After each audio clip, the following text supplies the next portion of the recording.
policy crisis and how the region is responding with renewables. It's lovely to see you all here today. It's been 4 years since I was last at ASEF. I imagine it might be the same for some of you here today. My name is Laura Williamson. I direct the Institute, the Membership and Institutional Partnerships work at REN21. We are an international global network of over 4,000 change makers that are working collectively to drive the rapid uptake of renewables. And when I say stakeholders, we work with government, intergovernmental organizations, business/industry, civil society, and science and academia.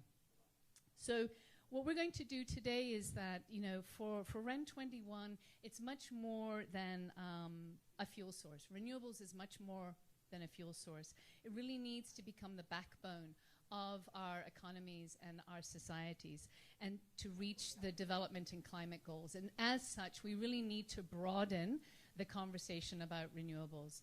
In the renewables sector, we've been very good about talking amongst ourselves, but we need to broaden it into other ecosystems. And that was sort of alluded to this morning in the opening session by Jamie from ADB on the transport sector. And what are the nexus points? Energy and transport, energy and agriculture, energy in our cities. And so that's really going to be the conversation that we're going to have today.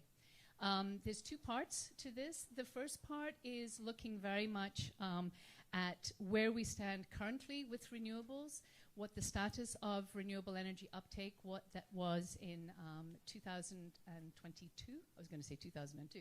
2022. And then we're going to move into what does that really mean? We're going to unpack that a little bit, and I'm going to be joined by some colleagues here, some panelists from the region to really bring in a regional perspective. So now I'm going to switch roles from introduction to presenter.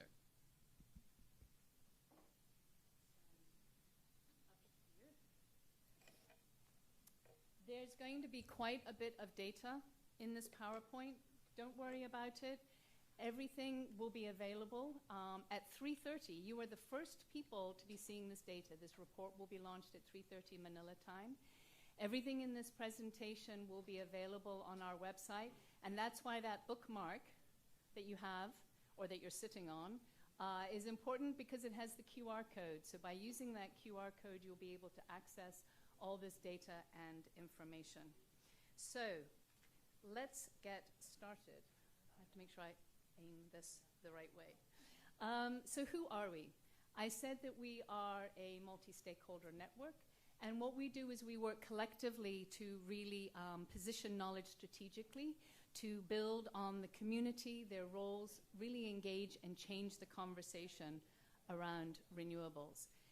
Many of you might know us for the Renewables Global Status Report. It's that 300-plus page tome that comes out in June every year, round about this time. But this year, it's different.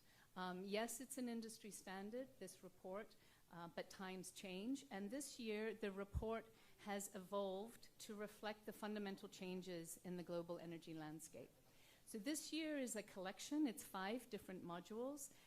And the intent really is to expand the renewable energy discussion into key sectors and key ecosystems to develop a shared language and drive a stronger integration across supply, demand, infrastructure, markets, and investment. So let's get started. Whoops, there we go. So what changed in 22? What we saw was a rapid economic rebound coming out of COVID, which led to tighter energy markets. Energy prices reached all-time highs. We saw high inflation. And all this was further exacerbated by the Russian Federation's invasion of Ukraine. So what did that mean from a supply side, from a renewable energy supply side? There was good deployment, but deployment was uneven across technologies and regions. There were key drivers that helped with that uptake, energy security being one of them, but also poverty alleviation and energy access. So we saw growth in installed capacity and investment. Solar PV broke the 1 terawatt mark, so excellent uptake in the PV sector. But wind declined a bit, predominantly because of supply chain issues and material costs. So energy, it's more than electricity, although they are often conflated. There is good renewable energy uptake, particularly in the power sector, as you can see here, almost 30%, but significantly lagging in the heating sector and the transport sector. And if we're really serious about meeting decarbonization goals, development goals, we really need to be paying far more attention to the carriers for these two other sectors. So we have less than 4% of renewables in the fuel sector, just under 10% in the heat sector. And with this, you can see a parallel image, if you will, below, looking at targets. And you can see that the greater emphasis in the power sector is leading to increased uptake, whereas we're still lagging far behind in the heating and the fuel sector. Investment occurred. It was uneven across technologies. The PV sector had very strong investment, but it contracted in wind and the other renewable energy sectors. Investment varied across the world. Asia had very good investment in China. 55% of the investment occurred in China. A slight decrease in Asia, Oceania, and India had an increase of just over 4%. So if we drill down now into the power sector, what happened in the power sector? It's clear that renewable electricity is leading the shift in the energy supply. Solar and wind are dominant, making up a good 30%. And for the first time ever, solar and wind together made up more than 12% of the world's electricity. So there were record increases. However, if we really look at the trajectory that we are on for net zero scenarios as outlined by the IEA, we need to significantly increase our capacity. We need to double it around solar PV, almost 4 times in the wind, and close to 10 times more for the other renewable energy technologies. The same goes for investment. We have good investment, as I said, there is increasing investment, but we need to at least double global investment around the world every year until 2030 in order to meet net zero. And I mentioned this at the beginning, the unstable policy environment really is posing an issue with regards to the supply side of the renewable energy equation. We have new targets, again, a predominance for wind and PV, which are therefore seeing in installed capacity, but we need all technologies to be on board in order to meet 2030 and 2050 objectives. Another just quick example with regards to feed-in tariffs and net metering. You can see there's a preponderance of it mostly in Europe, although we do have policies around the rest of the world. But if we're looking at where we are seeing good uptake, tends to be in those countries that have both feed-in tariffs and net metering, and that is currently only in 6 countries in the world. Now, just very quickly, this is getting kind of techie here, but I thought since we're talking about supply, we'll quickly look at how each technology is contributing to this renewable power equation. So as you can see here, solar PV and wind leading with hydropower and the other technologies contributing. Hydropower, however, still dominates. It's still the leading sector for global capacity shares. Solar PV, as I mentioned, was growing at past the 1 terawatt mark this year, growing by 37%. And in this slide here, you can really see how Asia is dominating that with just under 65% of all capacities happening in Asia. predominantly in China, but also in other Asia regions in Asia. Wind did increase, although it has decreased in relation to previous years. Again, definitely a result of supply chain and material constraints. Here's just a quick shot of what happened in Asia. So again, China leading, but also India had increases in its additions. And geothermal, mustn't forget geothermal. It is lower than what it was in 2021, but we are seeing uptake in Indonesia and the Philippines, as well as a little bit in Japan. What we are seeing, and this I presume won't be a surprise to many of you here in the room, is that the demand for renewable electricity, or the demand for electricity for vehicles, e-vehicles, is helping to drive uptake and is helping to drive renewable energy uptake. And we're seeing significant growth in China, of course, but also in some other Asian countries. Now, I had said at the beginning that we have three parts to our total final energy consumption. We have the power sector, we have heating, and we have mobility. So we're not going to forget now about the heating and the mobility sector. So with regards to heating, as you can see, that over a 10-year period, we've had just over 2.6% increase of renewables in this sector. There is still a very persistent share of fossil fuels and nuclear in this sector.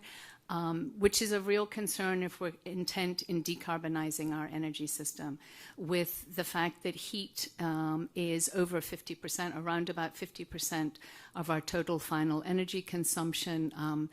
If we don't get this sector right, we're not going to achieve any objectives.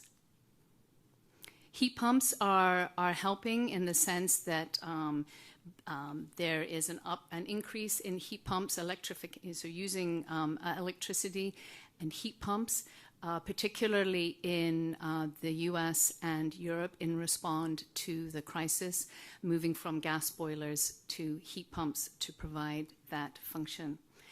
Indonesia and the Philippines are also seeing good uptake, again, some in Japan. And geothermal.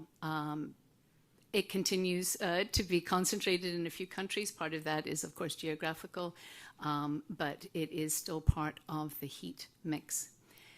And then on fuels, it's clear that sustainable bioenergy really can promote energy security and price stability.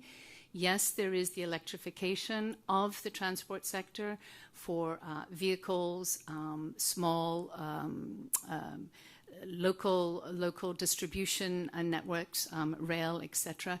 But we will not achieve decarbonization of the transport sector unless we start to look seriously at the role of bioenergy. There's a lot of contention around it because of concerns about land use, about food security, but it is a question that we really need to crack.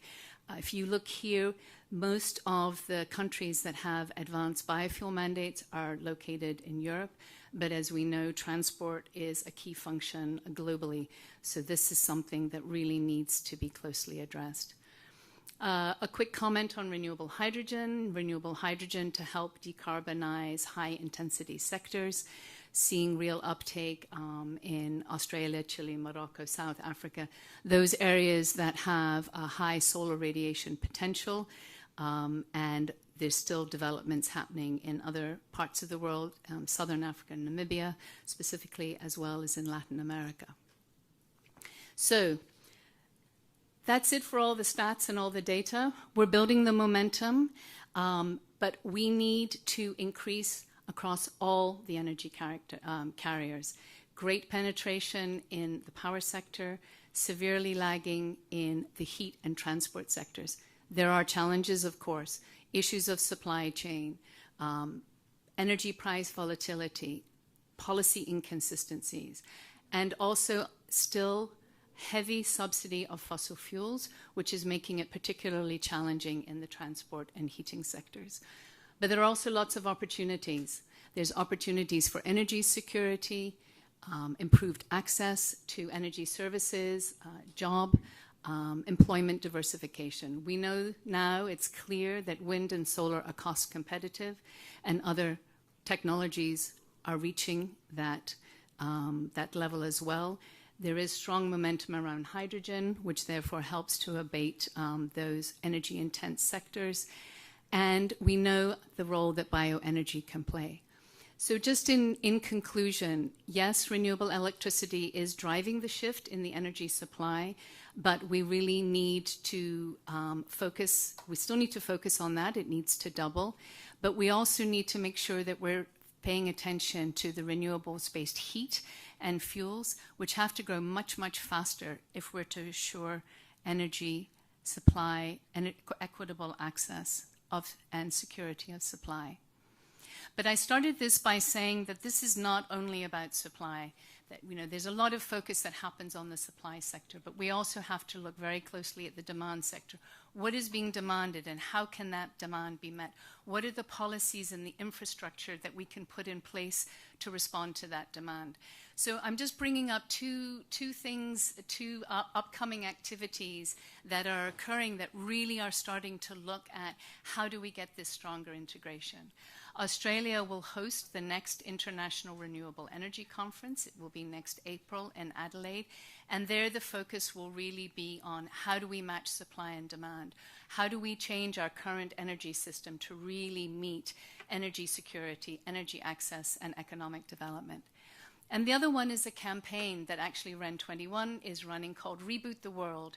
And the idea here is to use AI, artificial intelligence, to visualize how we see our world with renewables. Renewables are not just a wind turbine or a PV panel. They are the way to guarantee the economic development and the energy access that we all need and deserve to live profitable, healthy lifestyles. So I'm going to end there. Here endeth the first part. And I'm going to ask my panelists to come up and join me here. We're going to move from the data about what's happened globally, to what's happening on the ground. And so we're going to use the data that we saw here and really discuss how is the changing landscape around renewables contributing to energy access, energy security, and what's driving it. I am not an expert in the region. That's why I have my panelists here. So I'm going to quickly introduce them. So please come up, and all three of you can come up. You don't need to wait one by one. We have Ayu Abdullah. She is the Executive Director at Energy Action Partners, focusing very much on renewable energy, energy access, and the energy transition. Looking also at developing small-scale mini-grids and energy-related capacity building programs.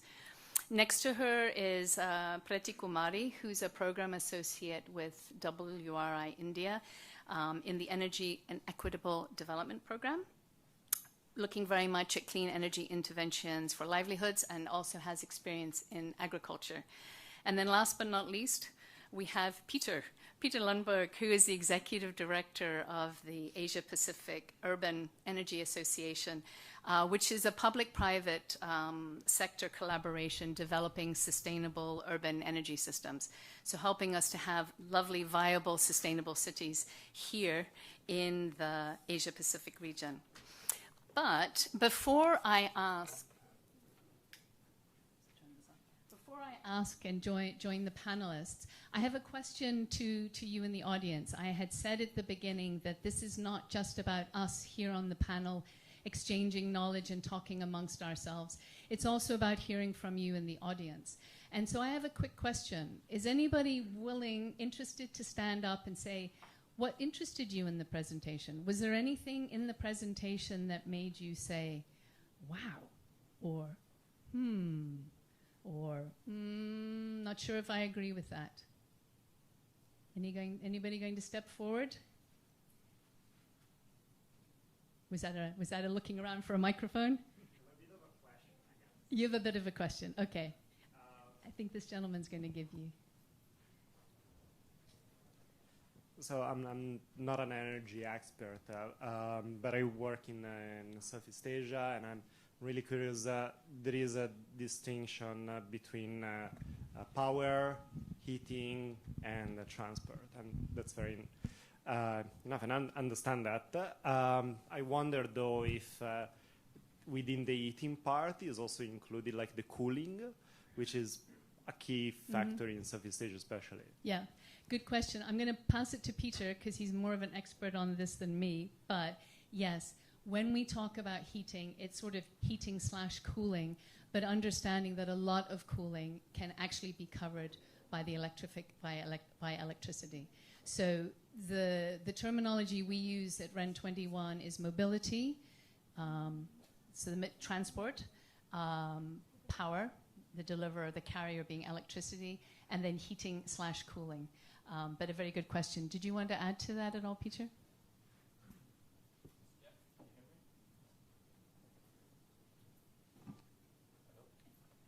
There you go. No, okay. Yeah, so I just want to add that, well, cooling stands about 10% of the world's greenhouse gas emissions, and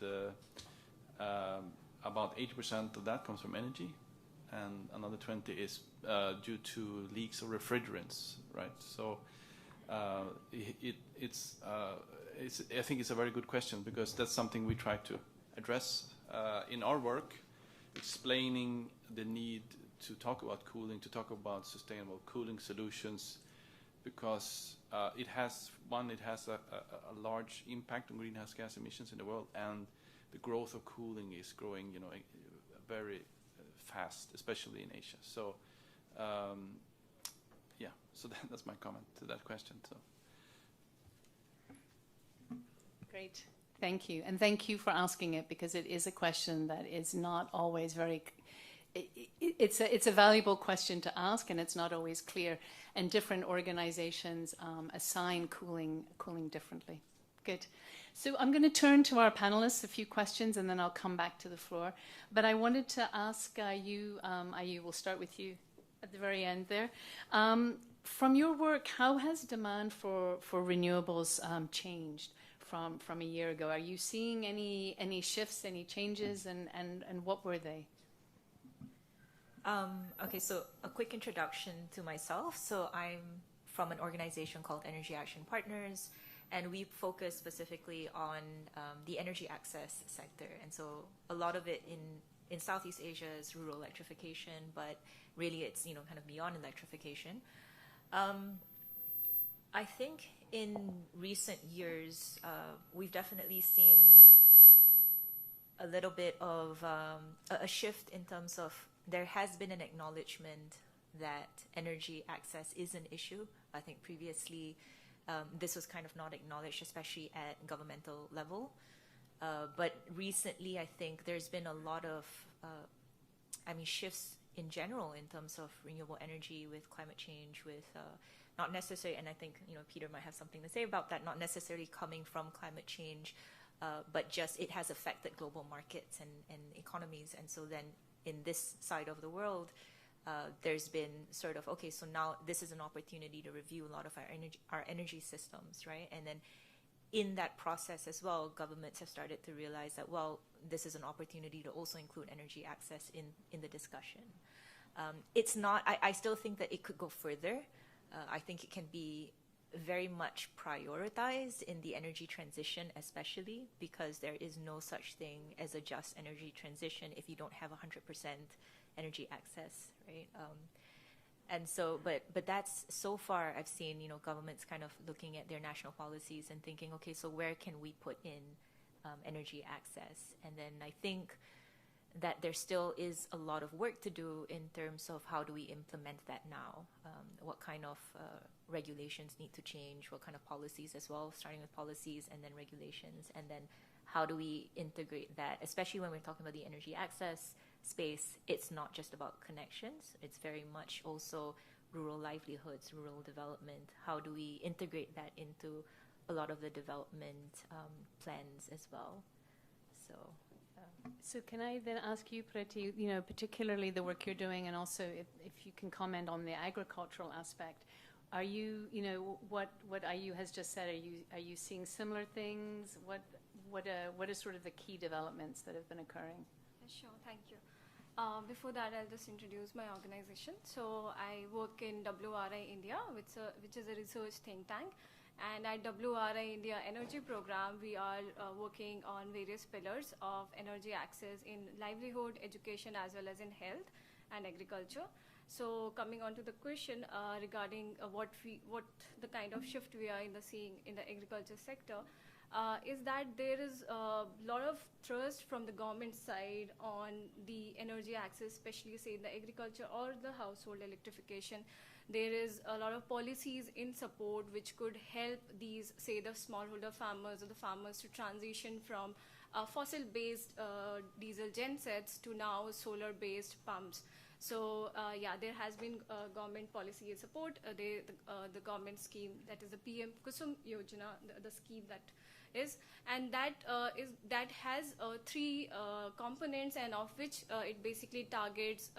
One is for the solarization of the grid, what is already agriculture feeders are there in the country, to solarize that. Another component basically talks about the solarization of the existing farmlands, which could be solarized, and the energy could be kind of generated from solar PV, and the farmers can use for the irrigation, and whatever the excess electricity which is generated from the panels could be transported back to the grid, and the farmers can earn the income from that. Apart from that, there is another component of that scheme which talks about replacement of the diesel-based genset with the help of the solar pumps. So a 5 to 7 HP capacity systems could be installed at that farmer's land, and they can kind of completely switch to a cleaner solution rather than depend on the other alternatives. So yeah, definitely there has been a lot of work going around the clean energy transition in the agriculture sector in India that I have observed. Yeah. And is the pickup happening amongst farmers? Yeah. Is there the buy-in, the buy-in from the farmers themselves? Yes, they see yes. the value added? Yeah, definitely. Because see, one of why there has been a lot of pickup from the farmers, especially for the off-grid systems, because currently the energy source that they are relying on is expensive, because the diesel fuel prices are volatile in nature. It's most of the time it's fluctuating, and these farmers have to kind of, in order to procure the fuels, they have to travel to long distances. So there is also then the cost involved in that. Apart from that, the current system that they're using, that is the diesel gensets, it has a lot of moving parts. So farmer has to kind of take it to the farm field, so it involves lots of drudgery as well. Whereas when we talk about these solar pumps, either it could be a standalone systems. So it reduces their dependence, first of all, on the fluctuating volatile fuel prices, and also the drudgery which is involved in hauling these pumps to the field. So definitely there has been an uptake, because it kind of helps them in their day-to-day life.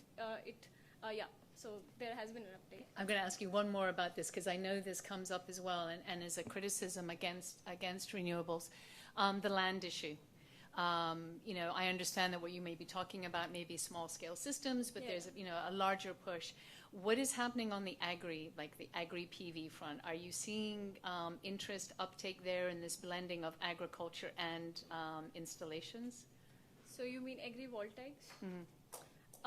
So agrivoltaics, I haven't seen much on the ground as such.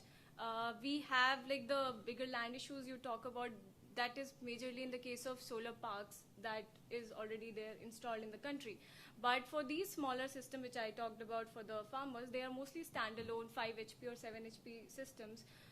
And even the installation is about, the system capacity is just 5 kilowatts. So land issue is not much in those cases. And even farmers have now kind of conditioned to grow certain crops which could be kind of grown underneath that panel, something which doesn't, which is kind of shade tolerant, which doesn't require too much of sunlight or something. So small herbs could be grown, or say crops in the summer season which could be grown in that. So there has been like uptake from those sense, but yeah, solar parks and land issues from those, it's a different, I think, topic altogether. So yeah. Okay, thanks. So, Peter, what were you seeing in the city environment? What big changes or things? And actually, one thing I would be good if you could also comment on is, from a city perspective, this interplay between the push for energy security and, the resultant energy choices that were being made. Yeah, thank you, Laura. No, I agree with my fellow panelists here, and my take on it. I mean, it is from a city perspective, but it's also from a regional perspective because there's lots of policies, national policies involved. But I think that what's happening now with first the COVID crisis, and then that has led to a mismatch of demand and supply, or how to say, first there was a reduction of energy demand, and then when we came out from COVID crisis, the energy demand came back very quickly. We have a war now that destabilized markets globally, and which increase energy prices as well, and also steering away certain oil products, for example, and gas products from the market, which increases the price, right?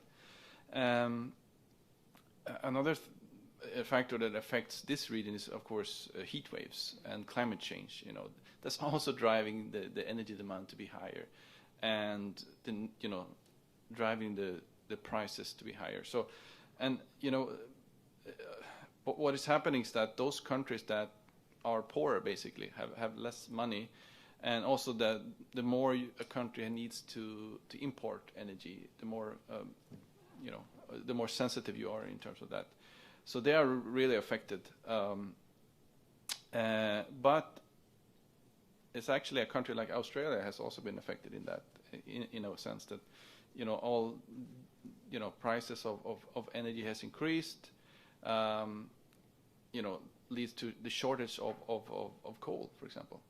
So they actually had to shut down certain coal plants due to lack of coal. They have to prioritize using coal for their own consumption instead of exporting. They have temporarily suspended the energy market. They have told people to conserve energy.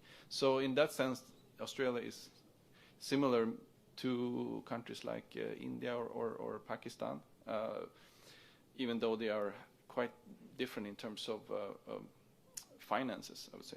So, but in terms of what does this lead to? I think that actually this energy crisis is actually pushing the energy transition forward. It's now a much more serious discussion how to reach climate targets, because it's affecting people's wallets today, and that forces politicians to act now. Otherwise they will lose their job, right? So compared to the previous discussions, or let's see, yes, we have climate change, we have net zero targets, but it doesn't affect people from a day to day. So I think maybe my conclusion, short in my talk here right now, is I think that it actually will push the energy transition, and hopefully, we will, finally have good, how to say, and target, well, has a good plans to implement, the energy transition. Thank you. So, just bouncing off that, are you seeing, we started out, you were talking about energy access in rural areas, and building on this issue of energy security, but also climate and development. Are you seeing changes in government policy? Is there a response? I mean, we were discussing earlier that oftentimes we talk about climate change, but for most communities it's very much about economic development, it's about energy access. But the climate entry point could be a good motivator for governments to actually respond to this. Are you seeing these kinds of shifts? I mean, I think, at least in Southeast Asia, that has been, I guess, a driving factor in terms of governments wanting to contribute or meet certain climate change targets, right? And so they're reviewing to see where else can they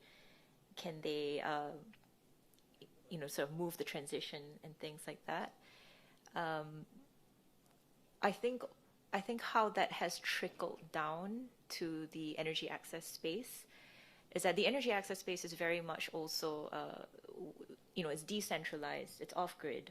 The solutions are renewable energy, right? So in terms of transition, rural communities transition at a much faster rate than urban communities, because for rural communities, renewable energy systems are the only solution. And so I think some governments have definitely started to recognize that prioritizing energy access could mean that it also is an energy transition story, and we need to probably invest a little bit more in this.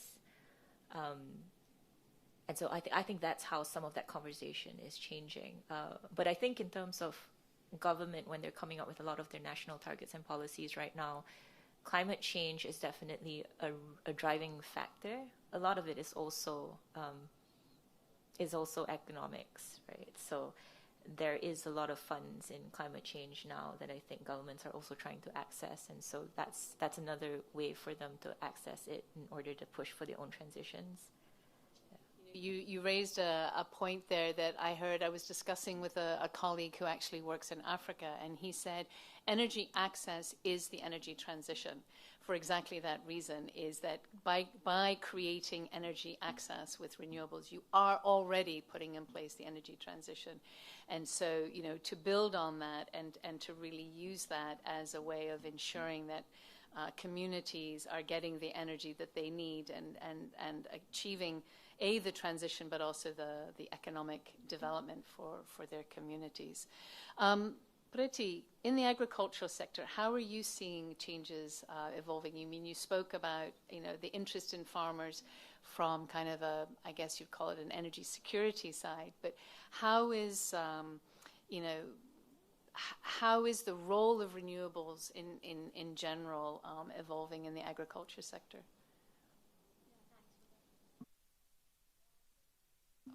Yeah, thanks. So definitely the renewables is kind of emerging in terms of like wherever it could be integrated. So I gave the example of the solar irrigation pumps, which we are currently seeing on ground, which has seen a kind of an uptake also from the end users, which are the smallholder farmers. Apart from that, we are also seeing certain innovators who are bringing using a very innovative business models of, say, pay-per-use business model. They are bringing and solarizing the other livelihood applications, for example, agro-processing mills. So we are also seeing that there has been solarization of those appliances, whether it's a solar irrigation pumps or a cold storages also. So we are seeing certain integration of the renewables in the various livelihood applications and an uptake in the agriculture sector. Definitely there is a challenge in terms of, say, utilization of these systems. For example, when I talk about say a solar powered cold storages, there are challenges in terms of, say, the utilization of the system, but we are seeing that kind of technologies which are emerging. And challenge, when I talked about the challenge, utilization, why it is a utilization challenge? Because the smallholder farmers are not conditioned in a way to use that system. They are more majorly conditioned to sell the produce on the day of the harvest. So even if you give them a technology solution or introduce a technology solution, for them it's just a storage, right? For them, renewables, they might not understand that. So a lot of awareness has to be brought in, and capacity building has to be done for the end users, so that the uptake is there for these energy interventions that is basically currently seen in the market. So are you seeing, you mentioned sort of cold chain, are you seeing that by providing and ensuring that cold chain management, that's also now driving demand? That is it coming back the other way, that the ability to keep goods refrigerated, get them to market, is that helping to drive demand for renewable systems, or is it still, is there still a bit of a disconnect there? I would say it's still in a nascent stage. So once they start using it, they use it most of the time, but you cannot say that after, say, installation of one, say, solar powered cold storage, there will be more of it emerging. because there's a lot of upfront cost involved in these systems. So that could be a challenge. Currently, that's what I said, that it's in a nascent stage. And apart from that, we don't only have to provide these solutions. A market linkages has to be provided at the same time, so that they could rely on, say, the fluctuating market prices, and they can sell the produce. So I think an integrated approach has to be taken whenever we are kind of introducing a new clean energy technology. So that is still in the nascent stage, and I think development is going on, but yeah, it's in bits and pieces. Mm-hmm. So we need to sort of integrate. Yeah, integration both sides. has to be required. Yeah. So Peter, you touched upon, what you were seeing sort of across the region. Any examples with regards to how cities or urban centers responded to the energy crisis, the increasing of energy prices, with either renewables or energy efficiency, energy savings? Did you see any big shifts, or I don't know? I think, it's a bit hard to distinguish exactly how cities, that they acted differently than others. But of course, there was a discussion on. I think I just continue on what I discussed earlier here, that higher prices in energy prices affect countries and citizens that have less margin, let's say, and so of course, there were protests about fuel prices, and you talked about subsidies for fossil fuels. That's and of course, when the price goes up, you have to subsidize more, and governments cannot really continue with that. So there was a discussion. Actually, in Thailand, where I live, they actually had to they have to reduce the subsidies because the prices was too high, right? So that has a big impact on people and the industry, and of course, governments have to try to support with giving other grants or give out money to support people, because we also came from a COVID situation, and which totally shut down the tourism industry, for example. So there were huge challenges and stimulation was needed. Yeah. So you were saying that they gave grants and things, but how? So I'm thinking out loud here. Okay, this is not a pre-prepared question. So I work city. We can't fuel prices have increased. We have to reduce subsidies.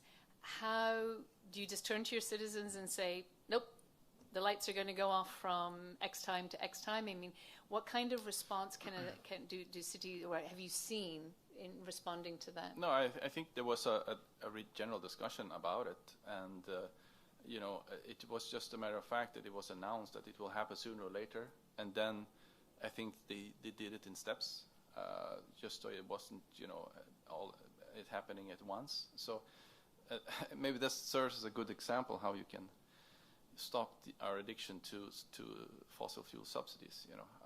So, and again, I think maybe that's also a push for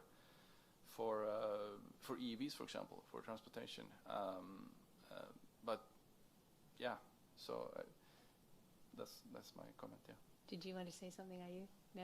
Because, I think also, too, one of the things I didn't show in this is what has been interesting from an urban environment is there's now been a new surge, if you will, in solar thermal installations on rooftops, as a way of responding to some of these pressures.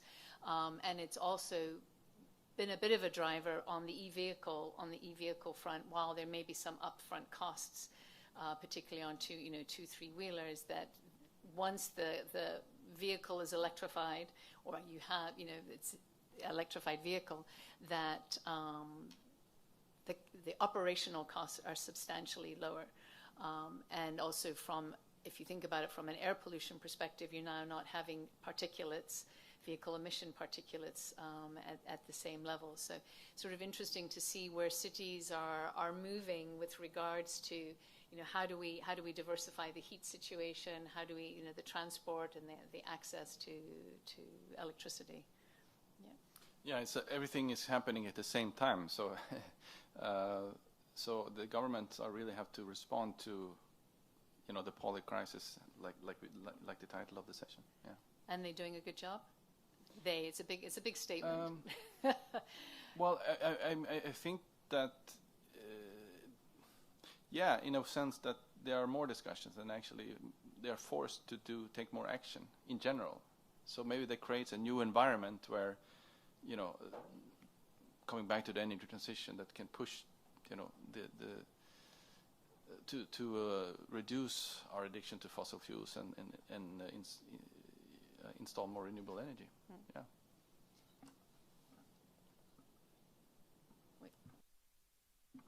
Thanks. So I just had a thought there, just kind of bouncing it off everyone here today. I've thought about some of these aspects quite a lot, but I was reminded of it just now, Peter, when you said that a lot of the policies are government level policies are always targeted at urban areas, right? Because that's where most of the demand is. Industry, commercial, everything, right? I guess I'm extending an invitation of sorts to actually look at the energy access space, because when you were asking, Laura, about how do people respond to all these policies or new sort of targets and instruments, the off-grid space has, like I said, transitioned quicker, or a lot of the solutions have always been renewables. Like they basically leapfrogged, right? Like there was no sort of fossil fuels first for a lot, not everyone, obviously. I mean, there are communities that have to, convert from diesel to solar or whatever it is. But there's also a lot of opportunity to learn from the off-grid market, because when we think about decentralized, distributed communities being in charge of their renewable energy systems, their energy systems in general, this has already been happening in the energy access space for decades. I think there's also a lot of technologies that are being developed and being innovated in the off-grid space in terms of peer-to-peer mini grids where you interconnect, microgrids, whichever terminology you prescribe to. There's all these things happening. How do consumers and customers respond to different things already happening in the off-grid space? And I think that a lot of the lessons should be kind of taken a look at and seeing how it could be adopted by the on-grid market. Because people make decisions the same way, whatever economic situation they're in.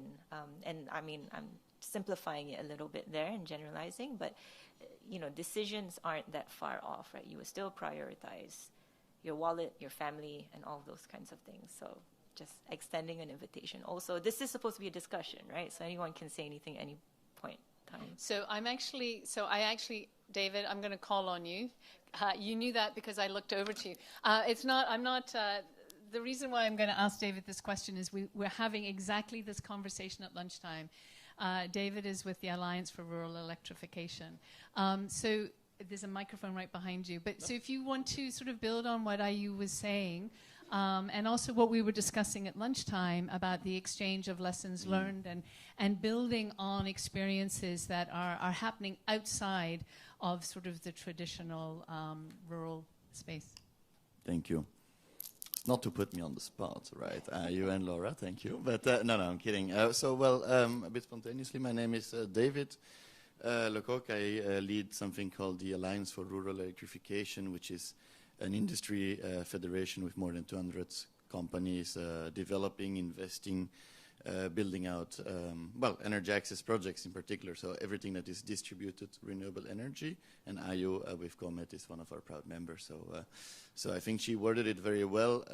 To your point, Laura, actually it's interesting, inside ARE we're also, let's say, developing in that direction that we maintain the traditional focus on rural electrification, really far away communities with electricity access, so the classic household and SME sort of, target group, and expanding that with more and more, say, end-use sectors, because we see that the technologies are the same.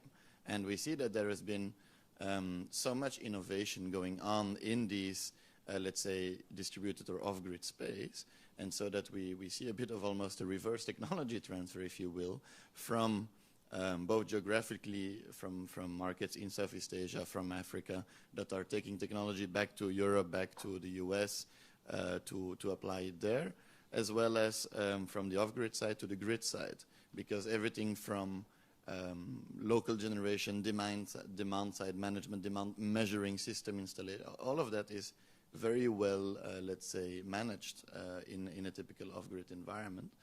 And so at least also on ARE level, we are very keen to work with our partners in the grid space to see what we can explore together. Perhaps the IPPs can be the bridgehead, if you will, of a local generation, but connected to the grid. Yeah, that would be my spontaneous inputs. No, thank you. Oops, now I've turned mine on. Thank you. Any other questions right now from the floor? We've been talking about renewable energy uptake, how it can help energy access, energy security, what's happening here in the region. What have been your experiences in your own sectors or in your own communities? Anybody willing to help share the information? Hi there. Excuse me. Sorry, a bit of a cold this week. I'm Tom. I work for the UK government. I just had a question about, fantastic presentation, really great, rich data, and thanks very much to the panel as well for sharing your expertise. It was really stark to me, I think, you're illustrating the speed of renewables adoption across particularly fuel and heating sectors and the investment that's not going into that. And I just wondered if you had seen, all the panelists had seen, any examples of a sort of systems approach to investments that can help deal with some of the sort of mutually supportive aspects of some of those different demands for renewables. So particularly I've been hearing about using excess electricity to power electrolyzers for green hydrogen, which can then be used in other sectors. I just wondered if there's any good lessons we can learn from any parts of the world about that for Southeast Asia. Peter, do you want to? And anybody from, sorry, I keep turning my microphone off. And anybody from the floor, you're also welcome to respond to this question. The knowledge does not just remain behind these screens. So if you have an answer to Tom, that was right, Tom's question, please raise your hand. But Peter, go ahead. Yeah, thank you for the question. So I think I will come back to something that we tend to talk about. Is also the question about heating and cooling that we had in the beginning. Is that when we talk, often when we are talking, presenting solutions that are here today to help us in the energy transition, and discussion is around integrating more renewable energy. How can we integrate more renewable energy? And then the question back is, what do we do when it's not? There's no sun, there's no wind, right?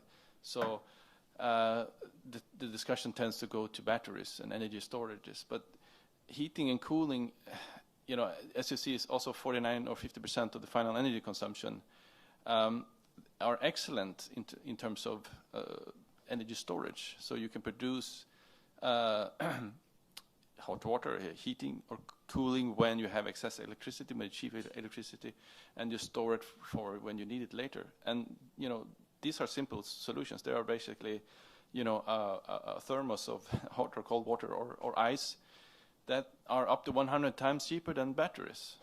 So thermal energy systems are really an enabler to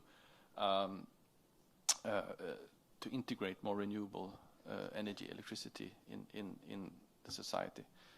So I think, that's my comment. I hope it answered your questions. It's not so much about the investment, though.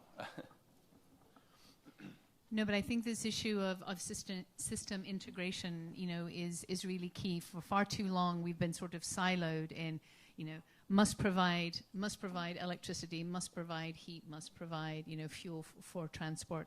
And it's very clear that we need system integration, but we also need all technologies. So, we need hydro for generating power or electricity, but we also need it for pumped storage. We need batteries for storage. We need sustainable biofuels for mobility and for some heat. And also, too, building on your question, in the regions where there's high solar radiation, this is where they're really looking into green hydrogen, what to do with the excess electricity, and how can that then, be stored and used elsewhere. Any other questions from the floor so far? It doesn't necessarily have to build on what we've been talking about, but if there's been a question in your head that you've been thinking and you'd like to raise it now before you forget it at the end. I always hate waiting till the end for questions because I always forget my question. Yes?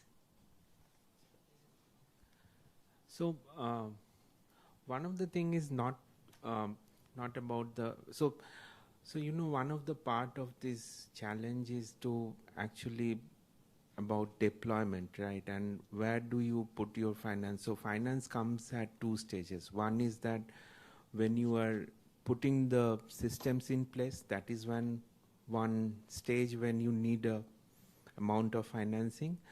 The other issue of financing comes in when the systems keeps on operating, right? And that is where a lot of issues are happening, mostly for the cases like, if I may just give you a rough estimate, like bottom 30 or 40% of the solutions for the population across globally, maybe in Africa or in Southeast Asia or any part of the world who are lying in that income group, any renewable energy solution, financing which is meant for running those systems is a big challenge. How do we actually, it is part of the polycrisis, how do we actually address them? Anybody on the panel want to answer that question or attempt? I'll say a few words, but I'll pass it on, off. There we go. I will get this by the end. I think it's a valid point that you're making, but I think it also has to be extended out.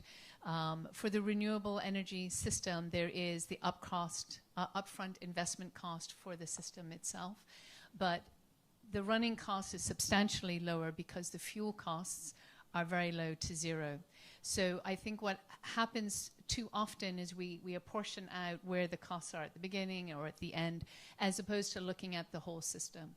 If we cost it out for the whole system and we compare those systems, it's clear that in many cases the renewables system is in the long run cheaper because of the low fuel costs. But do you want to?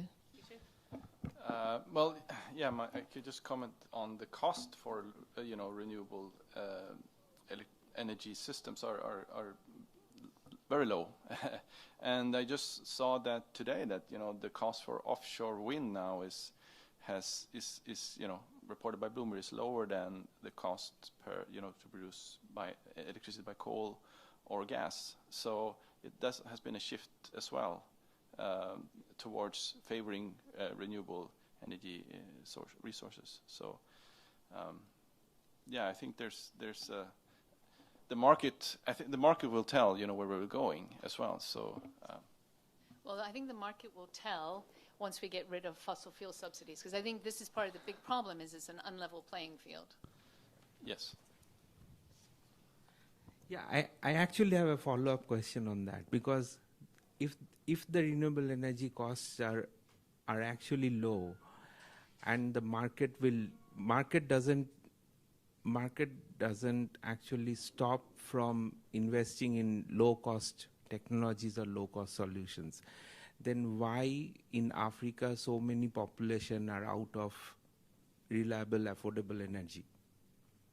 That's the question we need to solve, because I don't see at least a lot of data that is coming out which actually shows that so many of the people are actually on a higher trajectory for 24/7 scale. So many of the people are actually getting electricity. Most of the analyses that are coming out are actually talks about how many people have been connected to the grid, or they have been connected to the grid DRE solutions, but they don't talk about 24/7 how many of those population are getting actually affordable, reliable electricity. But if you take that scale as a baseline, then your calculations and access question or development needs question changes altogether. No, I agree with Tirthankar that we basically look at majorly, we don't look at the reliability aspect of energy access most of the time. Even I'll take the example of one of the household electrification that was came in India in 2019-20 for the Saubhagya scheme.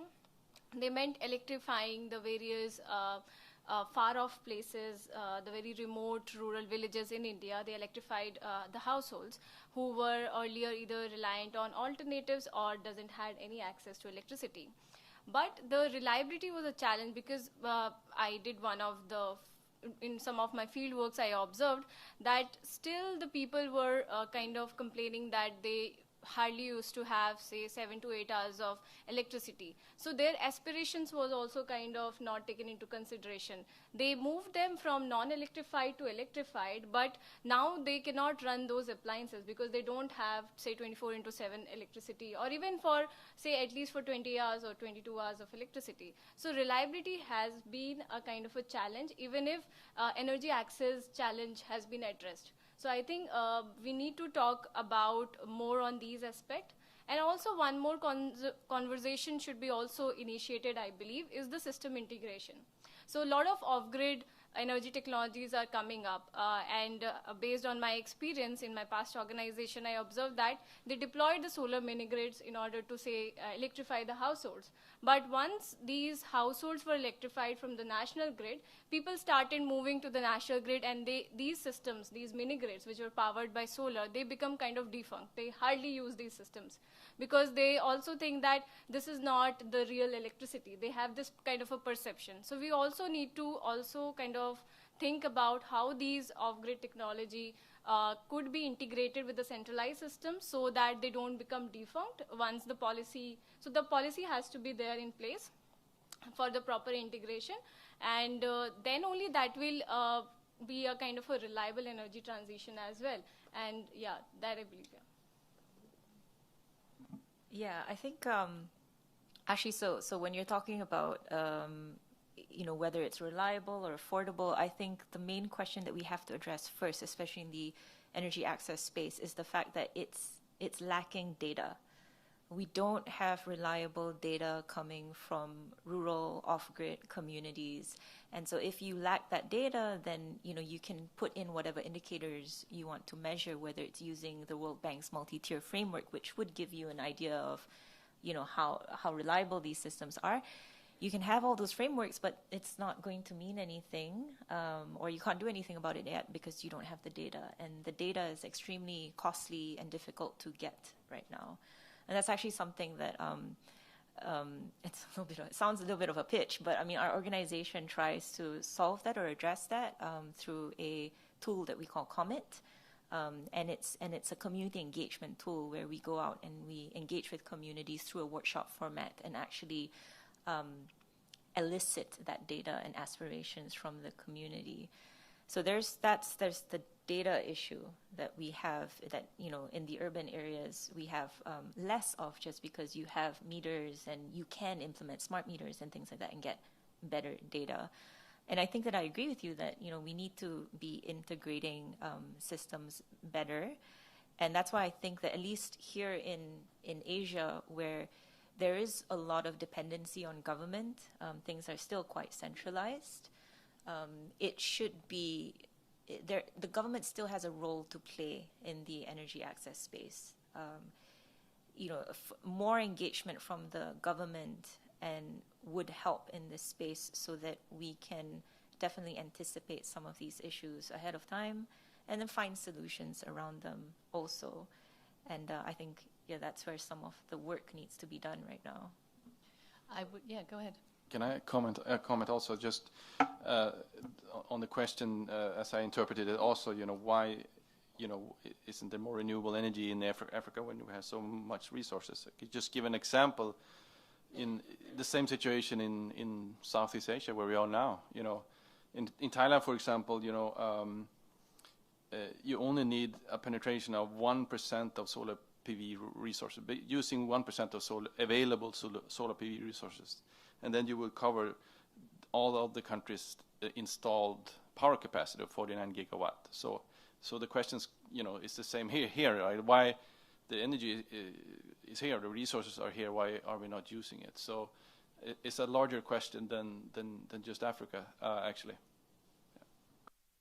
Yeah, and I was just going to add, I think also too, there's a serious mismatch between supply and demand, and part of it is again this integration and this actually really finding out what is it that the need is and what is the need for, and the policies to make that happen. Yeah.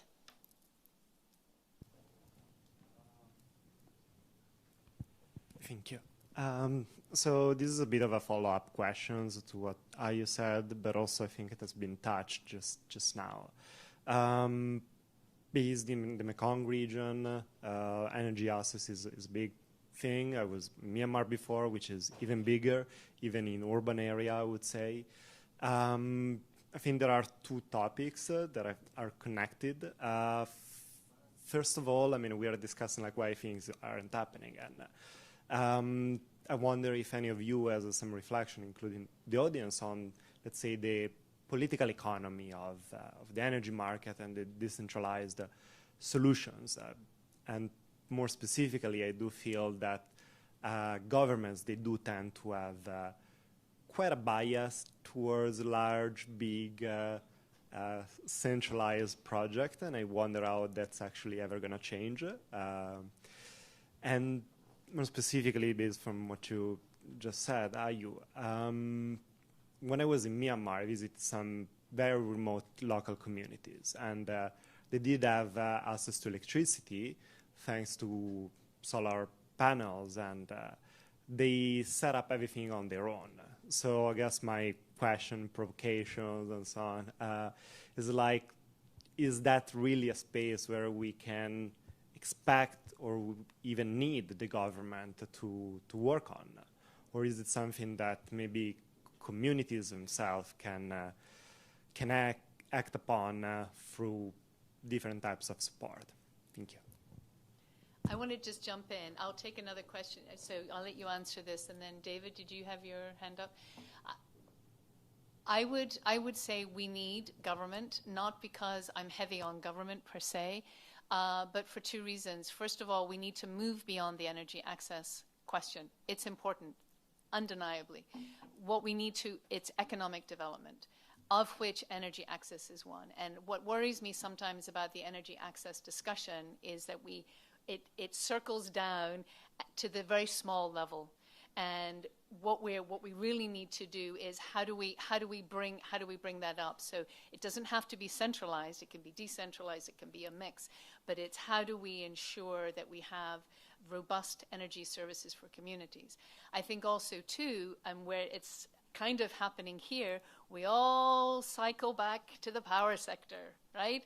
We still need heating, we need cooling, we need mobility. And this gets also back to, to this question about what are we looking at and how do we develop the systems and the policies in place to make sure that we're covering the whole energy spectrum, whether it be for development needs, whether it be for climate needs. So I think we also have to make sure that, yes, we can talk about these topics, but again, encourage ourselves to always pull back and place it in the larger context. But did you? No, actually, I agree with you. I think I started out my journey in energy access thinking that it was the government's role and we needed to engage them and they need to do, rural electrification. But over time, I've definitely kind of realized that I actually don't need them to put it at their top priority. I just need them to know about it and know that it's there and let it happen as part of the overall energy transition, because I think that that's also a way for the energy access space to contribute back and kind of also feed into the broader energy transition. So it's definitely part of a bigger picture. Looking forward to hearing what David has to say. No, I just want to comment that, yeah, like you touched on, it has to be allowed to happen. If you just connecting your solar PV grid or microgrid or creating a microgrid is not necessarily allowed, and to be a power producer, in a local environment, it might not be allowed. So it has to be allowed, and I would say that many countries are not very innovative and creative in terms of allowing this. Thank you. Yeah, I have obviously many opinions on the subject, but to keep it brief, and answering also trying to answer the question from the gentleman in other markets as well, I do think government has a very central role in this energy access and therefore an economic development discussion. First of all, for the planning of it. You ask what was the reason why Africans, if the technology is so cheap, still don't have power. Well, technology is not the problem, actually. I know of several projects by our own members that can provide the power in 3 months' time, right? That is a very fast and good solution. And then to the point of the representative of MNRE, if there is a good policy in place, what happens with the interconnection and so on, all fine. But exactly what Ayo and Peter are saying, you have to let it happen, and not only let it happen, but plan for it. What is your policy in the next 10, 15, 20 years in the power sector? Where do you plan to put the grid? Where do you not plan to put the grid? And in that part, at least, allow for other technologies like distributed renewable energy systems. If you do that, and in a credible way, then you will also reduce a lot of the actual and perceived risk that is related, that is viewed, especially from private investors, into this particular segment of the market, right? If you manage to reduce the risk, you will lower significantly the transaction cost, if you will, into every project, which is already high because it's 1,000 small projects instead of one big project. And despite all of this, still today, not even ARA saying that, IEA is saying that, depending on which of their reports you prefer, between 50 and 70% is still today, with the current situation, the cheapest solution to power everybody that, the majority that does not have electricity today, and then to also repower those 1.5 billion that we rarely talk about that actually have a terrible service that is not a 24/7 solution. So really on the planning side, and then related question, of course, then the investment, I said part of that. There are also government and by extension development partners have a very important role, again, not in just providing the solution because they're not going to do that. They also don't have the money for that, but to at least incentivize. So as I said, on the policy side, remove the obstacles, and on the incentive side, put in some kind of, and the forbidden word, subsidy scheme in place if at least you want to reach the bottom of the pyramid. Otherwise, it's only the middle class. And again, buy down that risk. Put in the first peso or euro or dollar, whatever, so that private investment can piggyback on that. We have more than 20 big private investors in ARA. They're all looking for opportunities, and there's more and more of those, but they are waiting to see where can I basically follow a World Bank or a EIB sort of entity so I don't get my fingers burned. Right? So that's, yeah, sorry. Yeah, and I just wanted to pick up on what you were saying from a planning side. The permitting, the infrastructure and permitting is huge. And that's one of the things that we've seen, that we've seen in the work that we're doing is that if you don't have if you can't speed up your permitting processes, you're really undermining the potential progress. And there's also the whole infrastructure issue, right? We're talking about we need to have, there's a big movement right now, 1.5 terawatt for 1.5. This is a climate, to meet 1.5. That's a fantastic objective to have. How are we going to get it out? How are we actually going to move that generation out to the populations that need it? And so this gets back to what we were saying earlier about this need for integration. It's not just the technology, but what are the infrastructure and the permitting and the policies that we have in place to create that right environment? Did you want to add something? No.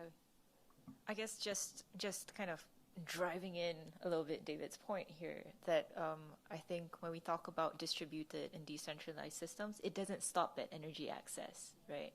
And if we're thinking about future energy systems, we hope that they're going to be democratized and decentralized to allow for all these things that you're talking about, right? And not just in the power sector, in mobility and heating, and just thinking of like charging ports right now and how many different ways that you can do this. And we hope that a lot of the learnings from the off-grid market it will move the other direction, right? And yeah. This brings me to a question I had for the panelists, which was about innovation. And I'm not talking about technology innovation, but like innovative policies and approaches. What are you seeing? Or what would you like to see? I'll start with you, Peter. I guess I'll start with the lowest hanging fruit, or the easiest. No, but my thought comes to, like we were discussing about accessing or allowing renewable energy resource or systems to be connected to the grid, And so what are the incentives for these power utilities that have monopoly for buying and selling electricity? So I think an interesting approach is to create incentives for them, actually, to allow more renewable electricity on their grid. So I think it would be interesting to have a financial incentive for power utilities, distribution utilities to actually buy renewable electricity or distribute renewable electricity. So they kind of jump ship and become part of the team, instead of slowing things down. So yeah, I think that's important. Yeah, that's an interesting question. So when it comes to innovation, we are kind of seeing some innovations when it comes to providing this off-grid energy system to the end users. Some of the business models that we have seen an uptake is pay-as-you-go, which most of you are aware, which was basically used in order to, say, provide the solar home systems or small lighting systems. Apart from that, for these large high-ticket size PUE productive use energy products, such as solar pumps and cold storages, pay-per-use business model is something that I am kind of seeing currently being kind of distributed by the various innovators. So there, the financing aspect of buying these products is borne by the innovators, whether they raise the grant funds for that or whether that is philanthropically funded. And they provide the solution to the end users on a pay-per-use basis, where they have to just pay for the service and not anything towards the technology acquisition cost. So definitely there has to be a requirement of not only technological innovation, but also innovation in terms of the business and the financing models when it comes to deployment of DRE products. So that is required, yeah. I like what Peter suggested, kind of innovation in these different mechanisms that would incentivize, the utilities to be on everyone else's side and not just their own. I wanted to kind of bring up, there's a program in the state of Sabah in Malaysia, and it's called the Sabah RE2 program, and it's short for Renewable Energy Rural Electrification Program. And why I bring it up is it's a great example of partnership and collaboration. So it was established, driven, and currently run by a consortium of nonprofit organizations. So civil society came together, and not necessarily all from the energy space too. It's one organization from the environmental space, one from the energy space, and one just from like community engagement. And they came up with a rural electrification roadmap, and then got the state government on board with it. And so now there's a very strong collaboration and partnership between government and civil society. They're including and engaging with private sector as well to bring them into the program. And so they've designed, and I say they, but actually, I mean, I'm part of it, and Gio, who's from Green Empowerment, is also part of this consortium. And we've designed a whole new delivery system for rural electrification that has been built upon the knowledge and experience from civil society organizations and communities as well, being consulted, and then brought to the state government, and the state government as an equal partner and not as someone who's coming in to tell them, what they should be doing. This is still ongoing. It's the state government has been brought into the program, and then basically actually governance issues around electricity supply is currently being transferred from federal to state. And so then there's an opportunity for them now to create a whole roadmap and delivery program based on this roadmap that was put forth by civil society organizations. I think partnerships like this is innovative and needed in all spaces in the renewable energy space, in the sort of energy system. Great example, can check it out, it's online. But I think this would be, what I would kind of bring up. Yeah. Thank you. What about market players? So you were sort of, you were talking about these different players and how this was bringing in civil society and government and providers. But what about other market players? I mean, I think one of the challenges is, again, where, we tend, and it's probably human nature, right? We tend to silo in and we sort of look at what we're focusing on and perfecting what we're doing. But there's a big market out there. What about other market players? Are you thinking about new people you can bring on board from the urban perspective, from agriculture? What? Should I start? Or? Yeah. Yeah, so definitely this is a huge part of our mission, and we try to engage, we increase our engagement with the real estate sector, actually, to engage them to, be in the discussion about what solutions are available to reduce energy consumption, reduce carbon emissions, and I think that's super important. So, a lot of these solutions that we're talking about, whether it's renewable electricity, producing it, or is on the demand side, but is driven by the private sector, right? So it's really important that they are allowed in the discussion as well. So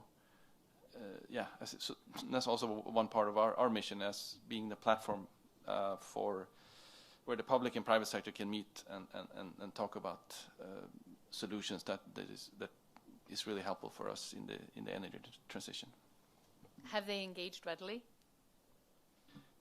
The real estate sector? Yeah, I think so. Because I think I mentioned it earlier. That one example, for example, is in Thailand. We have a very large real estate development called One Bangkok. It's a mixed-use development consisting of 16 buildings, hotels, offices, commercial buildings, but it's one project, so it's one landowner and everything. So they have the right to do whatever they want, basically. So they have chosen to have green building certificate. They have district cooling, reducing energy consumption and install capacity. They have energy storage in terms of a cooling storage. They have the integrated treated sewage water from the buildings to reuse it in the toilets and also for the cooling system. So it's a perfect example of what can be done, But a lot of things, a lot is happening is it's one project. If 16 buildings were 16 different projects, which is common, then they would have their individual solutions. There would not be this kind of optimization that has happened when they were allowed to do it. So yes, if there are have the ability, or if the project fits to they will choose the best solution for their project. So I think, but it's important that they're in this discussion as well, because they are also investing a lot in our cities. Right. And also, providing the services that they need to provide for the building owners and things, Any other questions from the floor? Anything that you'd like to ask? We've got about 5 minutes remaining, and we're going to be ejected from our seats, I was told, if we don't finish on time. So this is your last chance. Any question or anything that you've been thinking about that we might have said that you don't agree with or that's not clear? Any last reflections? In 5 minutes, you'll be able to access the report via the QR code on that magic, I hope so, on that magic bookmark that we have. Any questions? Wow, we've answered it all. We've solved the problem. We're done. We can go home. Okay. No, I'm sorry. I shouldn't be flippant. No, but I mean, seriously, if there are any more, we do definitely have some time. And of course, the panelists will be here afterwards to answer any questions. So as part of our wrap up, right, this is always the challenge. What would you like to see? I'm going to start with you, Preti. You know, what would you really like to see happen? What would be a future or progression that you'd really like to see in the agriculture sector, for example? Interesting question. Okay. So, or definition of success, for example. Success, yeah, definitely. So I think we have to think, especially the policymakers who are basically devising the solution and who could implement or help in the process of implementation. They have to kind of look at from the future's perspective, I guess, because these days they are coming with a lot of programs and policies which are basically helping the energy transition pathways and the integration of the various renewable in the various, say, the livelihood application or agriculture, SMEs and all. So they have to kind of look at its future, like from the future's perspective, like how this whole system would look in the future. Like, for example, now, so also considering the fact of demand, rather than just thinking on the supply side, they should also look into the demand perspective and on the system integration as well, rather than just giving the solution and not looking at what will be the end use of these solutions and whether these solutions could be adopted into, say, the day-to-day use of these systems. So that has to be, I think, thought upon rather than just putting a lot of targets and stuff. They should also look into how the systems could be integrated in our, say, the centralized system or the day-to-day operation and activities. So that has to be given a thought, I believe. So that would help in the success of these systems as well. So we can come up with a lot of innovations. But if these are not integrated in the future, then after some times of use, people will not use it because they don't have much better ways, right? So that has to be thought upon, I believe. Mm-hmm. Peter. I think it died. Here we go. No, okay. Yeah, I think I will come back to land use, but land use for utilities, looking at maybe thermal energy as looking at thermal energy as electricity, allowing to